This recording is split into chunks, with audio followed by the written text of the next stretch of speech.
guys. I hope you guys are having a fabulous day. And it is so beautiful here in Virginia. It's like 60 degrees. And you're probably saying, what you got a coat on for?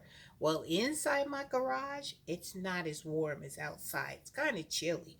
But I'm out here because I am doing some planting. Let me show you what I'm doing.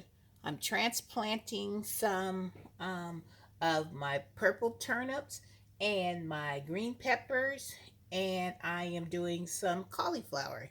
So I had one of my YouTube subscribers ask me to show her how I go about labeling my plant. So without further ado, this is how Miss Renee does it. The first thing I do is I get my plant labels. And you know, we all go to the dollar store and get these plant labels.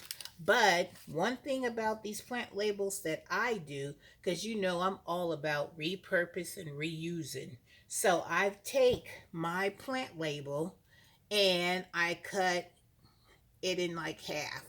I take that long stick because I don't normally put my whole stick in my plant like this. Let me show you.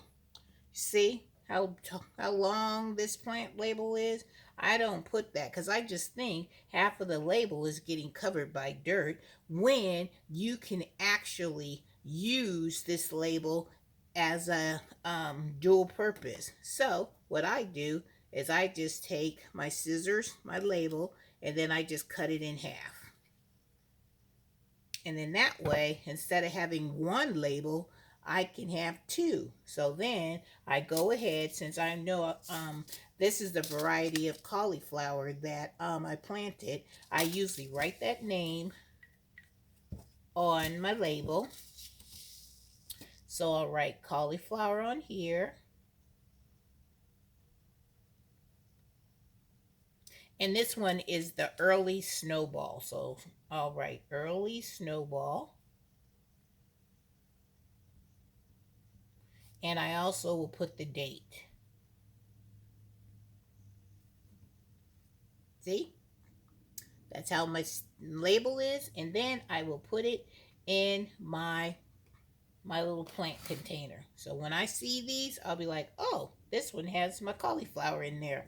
And then this extra label, all I do is write cauliflower here. I usually write it at the top part because this is the part, you know, the pointy part is the part that I put in the dirt. I mean, you can put the bottom part in the dirt and have the pointy side up. It's up to you. That's just how I do it. So I always write just cauliflower. And I usually keep all my plants grouped together in one section. So even though this one just says cauliflower, I can look at my main label and it tells me what it is, the variety, and the date that I transplanted it. So that gardener, this is how Miss Renee labels her plants. And this video is all for you. So I hope this helped you see how I go about labeling my plants. You know, some people will take a piece of paper and write what it is and then put some tape on their label on their pot. Some people may take a marker and they'll just write what it is on their pot.